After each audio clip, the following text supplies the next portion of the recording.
ನಿರ್ಮಾಪಕರಿಗೆ, ನಿರ್ದೇಶಕರಿಗೆ, ಈ ಸಿನಿಮಾದಲ್ಲಿ ಕೆಲಸ ಮಾಡಿರ್ತಕ್ಕಂಥ ಎಲ್ಲ ಕಲಾವಿದರಿಗೆ, ತಂತ್ರಜ್ಞರಿಗೆ ಹಾರ್ದಿಕ ಶುಭಾಶಯಗಳು. ಒಳ್ಳೆಯದಾಗಲಿ.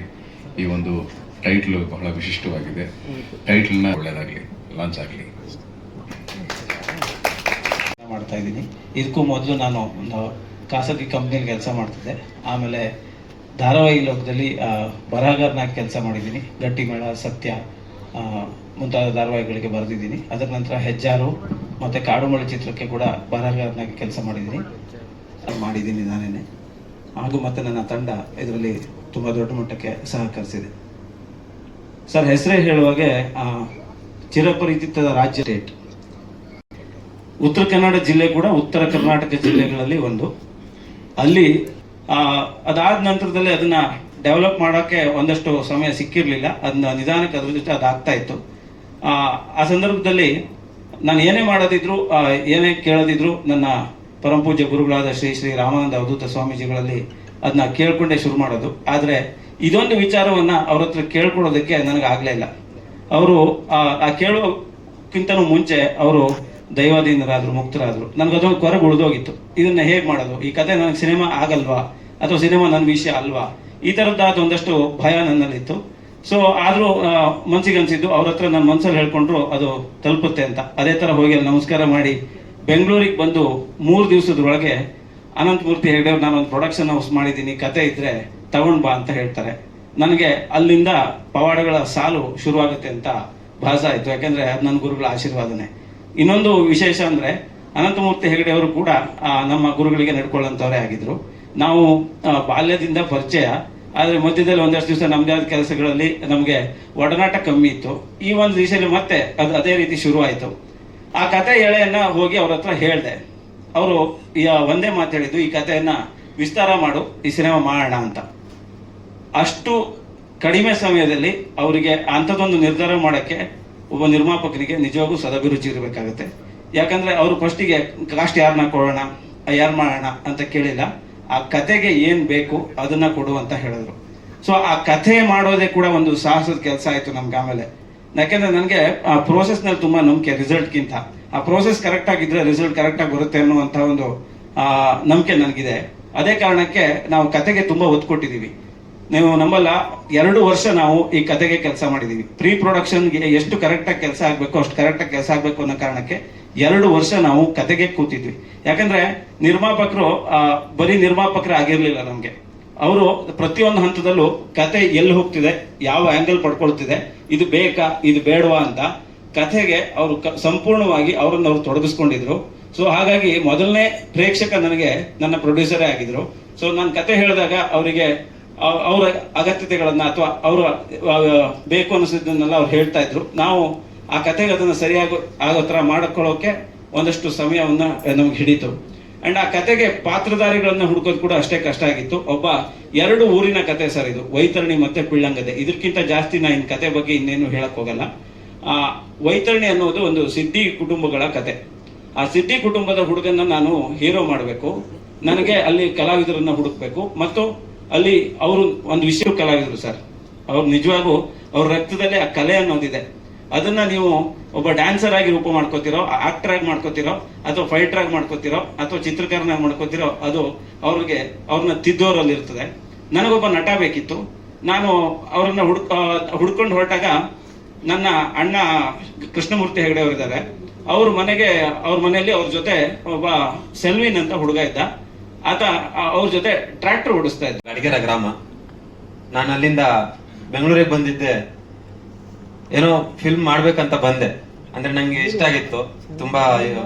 ಈ ಸಿನಿಮಾದಲ್ಲಿ ಏನೋ ಆಕ್ಟ್ ಮಾಡ್ಬೇಕು, ನಾನು ತುಂಬಾ ಕಲಿಬೇಕು, ತುಂಬಾ ಮುಂದೆ ಹೋಗ್ಬೇಕಂತ ಬಂದೆ. ನಿಮ್ಮ ಪ್ರೋತ್ಸಾಹದಿಂದ ನಾನು ಇಲ್ಲಿ ಇವತ್ತು ಸ್ಟೇಜ್ ಮೇಲೆ ಕುಂತಿದ್ದೆ. ಧನ್ಯವಾದಗಳು. ಹಾ ಹೌದು, ಮಂಚಿಗಿರಿ ಅವರು.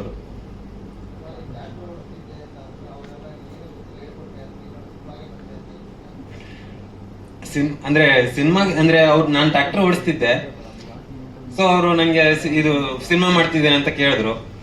ನಾನು ಸಿನಿಮಾ ಮಾಡ್ತಿದ್ದೆ, ಹಿಂಗೆ ಸಿನಿಮಾಕ್ಕೆ ಹೀರೋ ಆಗ್ತಿದ್ಯಾ ಹಿಂಗೆ ಕೇಳಿದ್ರು. ನಾನು ಹ್ಞೂ ಅಂತ ಹೇಳಿ ಅವ್ರ ಜೊತೆ ಬಂದು ಕಲ್ತು ಇಲ್ಲಿ ಸಿನಿಮಾ ಮಾಡ್ತಿದ್ದೀನಿ ಈಗ.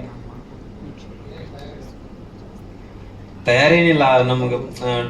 ಡೈರೆಕ್ಟ್ರು ಎಲ್ಲ ನಂಗೆ ಕಲಿಸಿ ಇಲ್ಲಿ ಇವತ್ತಿಗೆ ಇಲ್ಲಿದ್ದೇನೆ ನಾನು. ತುಂಬಾ ಕಲಿಬೇಕು, ತುಂಬಾ ಕಲಿತಾ ಇದ್ದೀನಿ ಈಗ.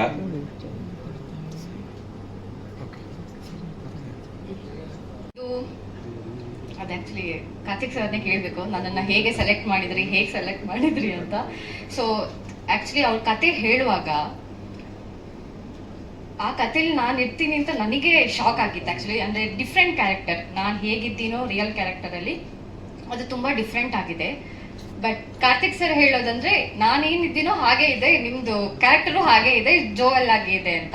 ಸೊ ಗೊತ್ತಿಲ್ಲ ಎಷ್ಟು ಹೇಗೆ ಮಾಡಿದ್ದೀನಿ ಅಂತ. So thank you so much. Sure, thank you.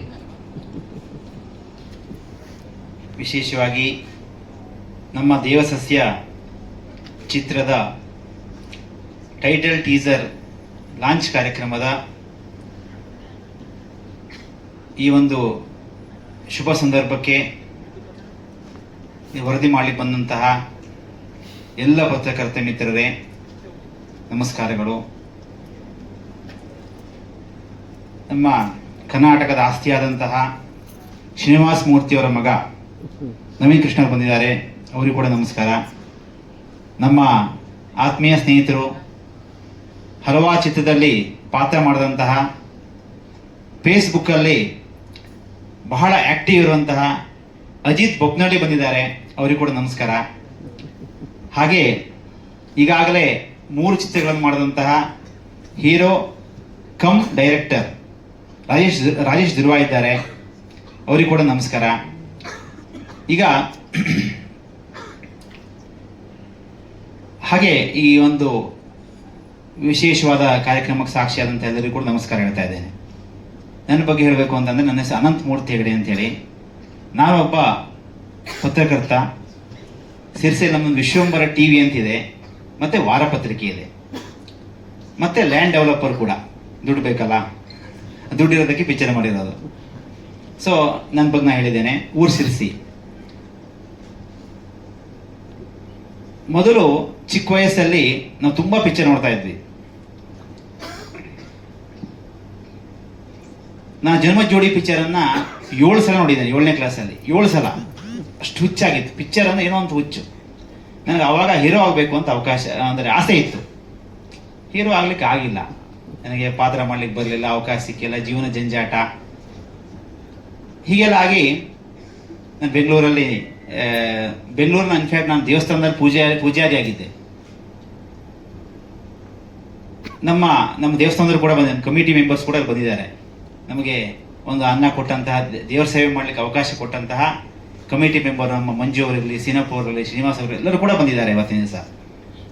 ದೇವಸ್ಥಾನದಲ್ಲಿ ಹಲವಾರು ವರ್ಷಗಳ ಕಾಲ ನಾನು ಅರ್ಚಕನಾಗಿ ಕೆಲಸ ಮಾಡ್ತಾ ಇದ್ದೆ. ಯಾಕೆಂದರೆ ನಮ್ಮ ಊರು ಉತ್ತರ ಕನ್ನಡ ಜಿಲ್ಲೆ. ಬಹುಶಃ ಉತ್ತರ ಕನ್ನಡ ಜಿಲ್ಲೆ ಅಂದರೆ ಅದೊಂದು ರೀತಿಯ ಭೂಲೋಕ ಸ್ವರ್ಗ ಇದ್ದ ಹಾಗೆ. ಕಾರ್ತಿಕ್ ಅವರು ಹೇಳಿದ್ರು, ಬಯಲ್ಸೀಮೆ ಇರುವಂಥದ್ದು, ಕರಾವಳಿ ಇರುವಂಥದ್ದು, ಗುಡ್ಡಗಾಡು ಇರುವಂಥದ್ದು ಎಲ್ಲ ಸೇರಿರುವಂತಹ ಒಂದು ವಿಶೇಷವಾದಂತಹ ಒಂದು ಜಿಲ್ಲೆ. ಬಹಳ ಬಡತನ ನಮ್ಮೂರ ಕಡೆ ಎಲ್ಲ. ಓದೋದೇ ಕಷ್ಟ, ಬದುಕೋದೇ ಕಷ್ಟ, ಜೀವನ ಮಾಡೋದೇ ಕಷ್ಟ, ಶಾಲೆ ಹೋಗೋದು ಕಷ್ಟ. ನಮ್ಮ ಅಣ್ಣ ಇದ್ದಾರೆ, ನಮ್ಮ ಅಣ್ಣವರು ಕೂಡ ಒಂದು ಹೋಟೆಲಲ್ಲಿ 1,000 ರೂಪಾಯಿ, 500 ರೂಪಾಯಿ ಕೆಲಸಕ್ಕೆ ಮ್ಯಾನೇಜರಾಗಿ ಕೆಲಸ ಮಾಡ್ತಾ ಇದ್ರು. ಏನೇನೋ ಜೀವನ ಮಾಡ್ಕೊಂಡು ಹೋಗೋದೇ ಕಷ್ಟ. ನಮ್ಮ ತಂದೆಯವರು ಒಂದು ಮಾರಿಕಾಂಬಾ ದೇವಸ್ಥಾನದಲ್ಲಿ ಅಡಿಗೆ ಕೆಲಸಕ್ಕೆ ಹೋಗ್ತಾ ಇದ್ರು. ತಿಂಗಳಕ್ಕೆ ಅವರಿಗೆ 800 ರೂಪಾಯಿ ಸಂಬಳ. ಅಂದರೆ ನಾವು 10 ಗಂಟೆಗೆ ಹೋಗ್ಬೇಕು ಅಂತ ಹೋಗ್ತಾರೆ. ನಮ್ಮ ಪಿಕ್ಚರ್ ಯಾರು ನೋಡ್ತಾರೆ? ನಮ್ಮದು ಅಷ್ಟು ದೊಡ್ಡ ಪ್ರೊಡಕ್ಷನ್ ಹೌಸ್ ಅಲ್ಲ, ನಾವು ಮಾಡ್ತಾರೆ ಫಸ್ಟ್ ಟೈಮ್ ಮಾಡ್ತಾ ಇರೋವಂಥದ್ದು. ಲೋ ಬಜೆಟ್ ಅಲ್ಲದೆ ಇದ್ರು ಕೂಡ, ಪಿಕ್ಚರ್ಗೆ ಏನು ಬೇಕು ಕೊಟ್ಟರು ಕೂಡ ನಾವು ದೊಡ್ಡ ಸ್ಟಾರ್ ಕಾಸ್ಟ್ ಹಾಕೊಂಡು ಮಾಡುವಂಥ ಮಟ್ಟಕ್ಕೆ ನಾವಿನ್ನೂ ಹೋಗಿಲ್ಲ. ಹಾಗಾದಾಗ ಜನ ಮೊದಲು ಥಿಂಕ್ ಮಾಡಬೇಕು, ಈ ಪಿಕ್ಚರನ್ನು ಯಾಕೆ ನೋಡಬೇಕು? ನಾವು ಅದೇ ಕ್ವಶನ್ ಆಗ್ತಾ ಇದ್ವಿ ನಾವೆಲ್ಲ. ಇಲ್ಲಿ ನಾವು ಇಷ್ಟೇ ಜನ ಕೂತ್ಕೊಂಡಿದ್ದೇವೆ, ನಮ್ಮ ಟೀಮ್ ಇದೆ. ನಮ್ಮ ಪ್ರವೀಣ್ ಭಟ್ರು ಇರ್ಬೋದು, ಹಾಗೆ ರಂಜಿತ್ ಇರ್ಬೋದು, ಹಾಗೆ ನಮ್ಮ ಶಣ್ಣು ಇರ್ಬೋದು, ಥರ ಇರಬೇಕು. ಅದಕ್ಕೆ ನಾವು ಇವರನ್ನು ಹುಡ್ಕೊಂಡು ಒಬ್ಬ ನಮಗೆ ಒಂದು ಈಗ ಸಿದ್ಧಿ ತಗೋಬೇಕು ಅಂತಂದಾಗ ಅಂತ ಒಬ್ಬ ಕಲಾವಿದ ಯಾರು ಕಂಡಿಲ್ಲ. ಅದಕ್ಕೆ ಇವ್ರನ್ನ ಕರ್ಕೊಬಂದು ಇವ್ರಿಗೆ ಹೇಳಿ, ಮೊದಲು ಕರ್ಕೊಬರೋಕ್ಕಿಂತ ಮುಂಚೆ ಸಣ್ಣ ಪುಟ್ಟ ಹತ್ರ ಮಾಡಿಸಿ ನೋಡಿ, ಇಲ್ಲ ಇವ್ರು ಮಾಡ್ಬೋದು ಅಂತ ಹೇಳಿ ತಂದು ಇಟ್ಕೊಂಡು, ಪಾಪ ಇವ್ರು ಎಷ್ಟು ಕಷ್ಟಪಟ್ಟಿದ್ದಾರೆ ಅಂತಂದರೆ ನಮ್ಮ ರಂಜು ಮತ್ತು ಆಹನ್ ನನಗೆ ಬಹಳ ಇಷ್ಟ ಆಯಿತು. ಯಾಕೆಂದರೆ ಈ ಥರದ ಒಂದು ಕಂಟೆಂಟ್ನ ಒಪ್ಕೊಳ್ಳೋದೇ ಕಷ್ಟ. ಇದನ್ನ ಅವ್ರಿಗೆ ಹೇಗೆ ಹೇಳಿ ಇವ್ರಿಗೆ ಒಪ್ಸಿದ್ರು ಅನ್ನೋದು ನನಗೆ ಒಂದು ಪ್ರಶ್ನೆ ಕಾಡ್ತಾ ಇದೆ. ಅಂದ್ರೆ ಇಂಥ ಒಂದು ಕಂಟೆಂಟ್ನ ಅವ್ರು ಒಪ್ಕೊಂಡಿದ್ದಾರೆ ಅಂದ್ರೇನೆ ಅವರಲ್ಲಿ ಸಿನಿಮಾಸಕ್ತಿ ಮತ್ತು ಸಿನಿಮಾ ಅಭಿರುಚಿ ಯಾವ ರೀತಿ ಇದೆ ಅಂತ ನಾವು ಊಹಿಸಬಹುದು. ಅಂಡ್ ಕಾರ್ತಿಕ್ ಅವರು ನಾನು ನಿರ್ದೇಶನ ಮಾಡಿದಂಥ ರಾಧಾ ಕಲ್ಯಾಣ ಧಾರಾವಾಹಿಗೆ ಸಂಭಾಷಣೆ ಬರೀತಾ ಇದ್ರು. ಅವರ ಬರವಣಿಗೆಯಲ್ಲಿದ್ದ ಗತ್ತು ಗಮ್ಮತ್ತು ಗೊತ್ತಿತ್ತು, ಆದರೆ ಒಬ್ಬ ವಿಷುವಲ್ ಕ್ರಿಯೇಟರ್ ಆಗಿ ಈ ರೀತಿ ಒಂದು ವಿಷುವಲ್ಸ್ನ ಅವ್ರು ನಮಗೆ ತೋರಿಸ್ತಾರೆ ಅಂತ ನಾನು ಖಂಡಿತವಾಗ್ಲೂ ಊಹೆ ಮಾಡಿರಲಿಲ್ಲ. ಹೊಸ ಸಿನಿಮಾ ಮಾಡ್ತಾ ಇದ್ದೀನಿ ಅಂತ ಅವರು ನಾವು ಹೆಜ್ಜಾರು ಒಟ್ಟಿಗೆ ಆಕ್ಟ್ ಮಾಡಿದ್ವಿ. ಅವಾಗ ಹೇಳಿದಾಗ ಎಲ್ಲರ ಥರನೇ ನಾನು ಯಾರು ಹೀರೋ ಅಂತ ಕೇಳಿದೆ. ಅವರು ಹೀರೋ ಇಲ್ಲ ಸರ್ ಅಂದರು. ಹೀರೋ ಇಲ್ವಾ ಅಂದ್ರೆ ಕಥೆನೇ ಹೀರೋ ಅಂದರು. ಓಹೋ, ಅಂದ್ರೆ ಅವರಲ್ಲಿ ಆ ಕಥೆಯ ಬಗ್ಗೆ ಅಂಡ್ ಹೊಸ ಥರದಲ್ಲಿ ಏನಾದರೂ ಜನಗಳಿಗೆ ಕೊಡಬೇಕು, ತಮ್ಮನ್ನು ತಾವು ಒಬ್ಬ ಸಂಭಾಷಣೆಕಾರನಾಗಿ ಹೇಗೆ ಗುರುತಿಸ್ಕೊಂಡಿದ್ದಾರೋ ಅಷ್ಟೇ ಒಂದು ಪ್ರಭಾವಿ ನಿರ್ದೇಶಕರಾಗಿ ಗುರುತಿಸ್ಕೋಬೇಕು ಅನ್ನೋ ಒಂದು ಹುಮ್ಮಸ್ಸು ಅಂಡ್ ಅವರಲ್ಲಿರುವಂಥ ಒಂದು ಟ್ಯಾಲೆಂಟು ಅದು ನನಗೆ ಕಾಣಿಸ್ತು. ಅದು ಇವತ್ತು ಪ್ರೂವ್ ಆಯಿತು. ಯಾಕೆಂದ್ರೆ ನಿಜವಾಗ್ಲೂ ನಾವು ಈ ಕಂಪೇರ್ ಮಾಡಬಾರ್ದು. ಅಪಕ್ಯಾಲಿಪ್ಟೋ ಅಂತೆಲ್ಲ ಸಿನಿಮಾಗಳು ನೋಡಿದಾಗ ನಮ್ಮಲ್ಲಿ ಈ ಥರ ಬರಲ್ವಾ ಅನ್ನೋ ಒಂದು ಪ್ರಶ್ನೆಗಳು ಕಾಡ್ತಾ ಇರುತ್ತೆ. ಇವತ್ತು ಈ ಒಂದು ಟೀಸರ್ ನೋಡಿದ್ಮೇಲೆ ಖಂಡಿತವಾಗ್ಲೂ ಆ ಒಂದು ಏನೋ ಸ್ಟೇಜ್ನ ರೀಚ್ ಮಾಡುವ ಕೆಪಾಸಿಟಿ ಇದೆ ಈ ಸಿನಿಮಾಗೆ ಅಂತ ನನಗೆ ಅನ್ನಿಸ್ತಾ ಇದೆ. ಅಷ್ಟೇ ದೊಡ್ಡ ಮಟ್ಟಿಗೆ ಇವರು ಎಷ್ಟು ವಿಶ್ವಾಸವಾಗಿ ಇದ್ದಾರೋ ಅವರ ವಿಶ್ವಾಸಕ್ಕೆ ಅನುಗುಣವಾಗಿ ನಮ್ಮ ಜನತೆಯನ್ನು ನೋಡಿ ಅಕ್ಕಪಕ್ಕದ ಎಲ್ಲ ಭಾಷೆಯಲ್ಲೂ ರಿಲೀಸ್ ಆಗ್ತಾ ಇದೆ. ಅವರೆಲ್ಲರೂ ನೋಡಿ ಇಡೀ ದೇಶದಾದ್ಯಂತ ಪ್ರಪಂಚದಾದ್ಯಂತ ಇದು ತುಂಬಾ ದೊಡ್ಡ ಮಟ್ಟದಲ್ಲಿ ಹೆಸರು ಮಾಡಲಿ ಅಂತ ನಾನು ಮನಸ್ಫೂರ್ತಿಯಾಗಿ ಹಾರೈಸ್ತೀನಿ. ಇದರಲ್ಲಿ ಕೆಲಸ ಮಾಡಿರುವಂತಹ ನಾಯಕರಿಗೆ, ಎಲ್ಲ ಕಲಾವಿದರು, ತಂತ್ರಜ್ಞರಿಗೆ, ಇದರ ಹಿಂದೆ ಇದು 2-3 ಶಾಟ್ ಆಗಿರ್ಬೋದು, ಆದರೆ ಅದರ ಹಿಂದಿನ ಶ್ರಮ ಪ್ರತಿಯೊಂದು ಶಾಟಲ್ಲೂ ಒಂದು ಸಣ್ಣ ಲೆಗ್ ನೀರಲ್ಲಿ ಇಡುವಂಥ ಶಾಟಲ್ಲೂ ಅವ್ರಿಗೆ ಅದನ್ನ ಎಷ್ಟು ಅದು ಇಂಪ್ಯಾಕ್ಟ್ ಕ್ರಿಯೇಟ್ ಆಗಬೇಕು ಅನ್ನೋ ರೀತಿಯಲ್ಲಿ ಅವ್ರು ಮಾಡಿದ್ದಾರೆ ಅಂದ್ರೆ ಅದ್ರ ಹಿಂದೆ ಎಷ್ಟು ಶ್ರಮ ಇದೆ ಅಂತ ಗೊತ್ತಾಗುತ್ತೆ. ಬರೀ ಒಂದು ಟೀಸರ್ ಅಲ್ಲೇ ಇಷ್ಟು ರೈನ್ ಎಫೆಕ್ಟ್ ಆಗಲಿ, ಇನ್ನೊಂದು ಮತ್ತೊಂದು, ಆ ಲೊಕೇಶನ್ ಅದನ್ನ ತೋರಿಸಿ ಆ ಲೊಕೇಶನ್ ಹುಡುಕಿರುವ ರೀತಿ ಎಲ್ಲದರ ಹಿಂದೆಯೂ ಶ್ರಮ ಎದ್ದು ಕಾಣ್ತಾ ಇದೆ. ಆ ಶ್ರಮಕ್ಕೆ ತಕ್ಕ ಪ್ರತಿಫಲ ಸಿಗ್ಲಿ ಅಂತ ನಾನು ಮನಸ್ಫೂರ್ತಿಯಾಗಿ ಹಾರೈಸ್ತೀನಿ. ದೇವರು, ಇವರು ನಂಬಿರುವಂತಹ ಅವಧೂತ ಸ್ವಾಮೀಜಿಗಳು ಎಲ್ಲರೂ ಇವ್ರಿಗೆ ಬಹಳಷ್ಟು ಒಳ್ಳೇದು ಮಾಡಲಿ ಅಂತ ನಾನು ಮನಸ್ಫೂರ್ತಿಯಾಗಿ ಹಾರೈಸ್ತೀನಿ. ನಮಸ್ಕಾರ.